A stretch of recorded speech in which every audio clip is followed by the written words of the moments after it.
초기 증상은 대부분 이와 같은 병들이 손을 뒤쪽으로 이렇게 뻗을 때 통증이 가장 먼저 오세요.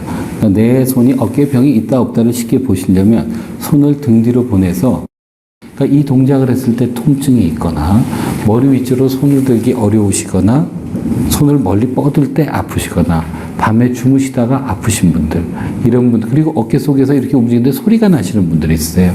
그런 분들은 본인의 어깨에 문제가 있을 거다라고 생각하시고 검사를 진찰을 받아보시는 게 중요합니다.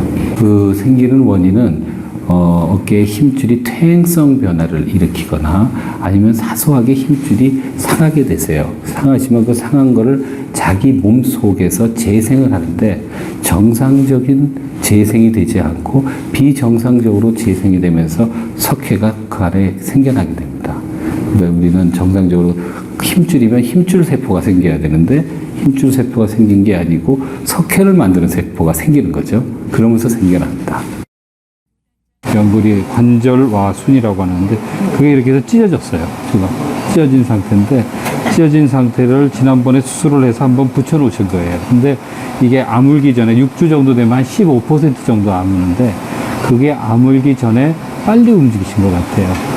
그냥 터진 게 아니고 좀 가리가리 찢어졌겠죠. 실로 다 봉합사로 꾸며놨으니까 그걸 다시 다 모아서 원래 위치대로 이렇게 만들어놨습니다. 그래서 관절이 빠지지 않도록 턱이 있어서 그렇게 만들어놓은 수술을 한 거죠. 힘줄이 끊어진 걸 원래대로 붙여서 힘줄이 뼈에 잘 복원돼서 붙어 있도록 만들어드리는 치료를 했습니다.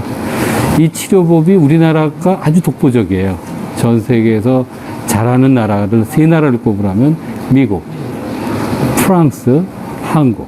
어깨 관절이라는 건 동그랗게 생긴 관절이어서 이게 한 5mm만 옆으로 가 있어도 서로 안 보여요.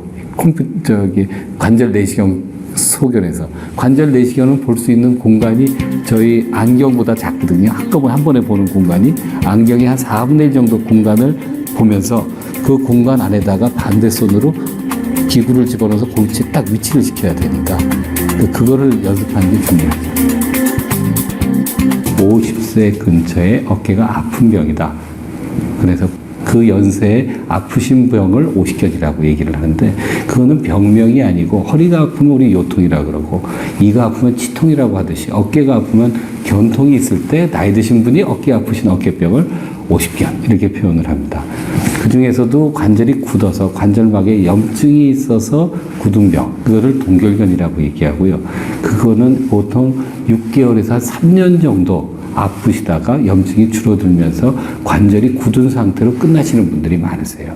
우리나라 분들은 관절이 어깨가 아프시면 쉬면 좋아지신다고 생각하시는 게 가장 편견이신 것 같으세요. 절대로 쉬면 좋아지지 않으시고요.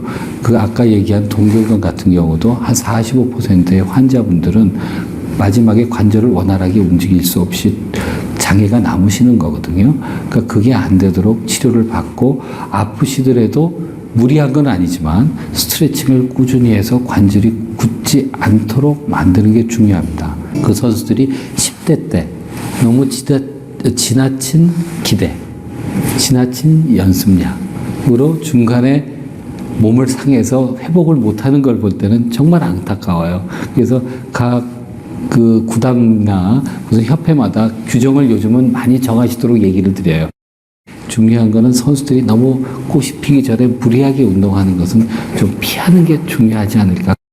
제일 행복한 거는요, 치료를 해서 그 선수들이 큰 무대에서 다시 재기에 성공하는 걸 볼 때 그 자기 일처럼 기쁘죠, 저희들은. 치료가 점점 커지세요. 그러니까 처음에는 뼈가 튀어나오면 재활치료만 하면 될 거를 열심히 근육 강화 운동 시키면 좋아질 병을 그걸 잘 치료를 안 받으시면 뼈가 튀어나온 것을 깎아줘야 되는 수술을 하고 그 뼈를 깎는 거 한 수술이 좀 늦어지면 힘줄이 끊어지게 되고 힘줄이 끊어지는 것을 우리가 복원을 했는데 힘줄을 복원을 하다가 그것도 못 하시고 더 지나면 힘줄이 너무 많이 찢어지셔서 말라붙어서 힘줄 복원이 안 되세요.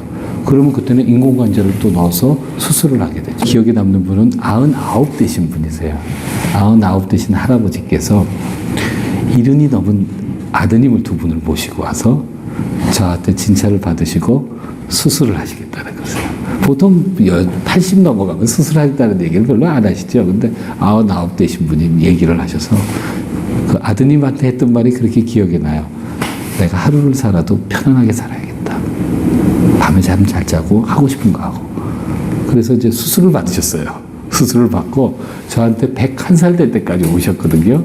그 환자분이 저는 제일 기억에 남습니다.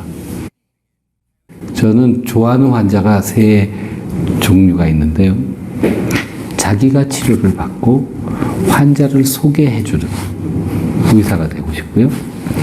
그 중에서도 자기 친척이나 가족을 맡기는 의사가 되고 싶고, 가장 제가 좋아하는 의사 환자분은 오른쪽을 치료받고 왼쪽을 치료해달라는 환자분이 전 제일 좋아요.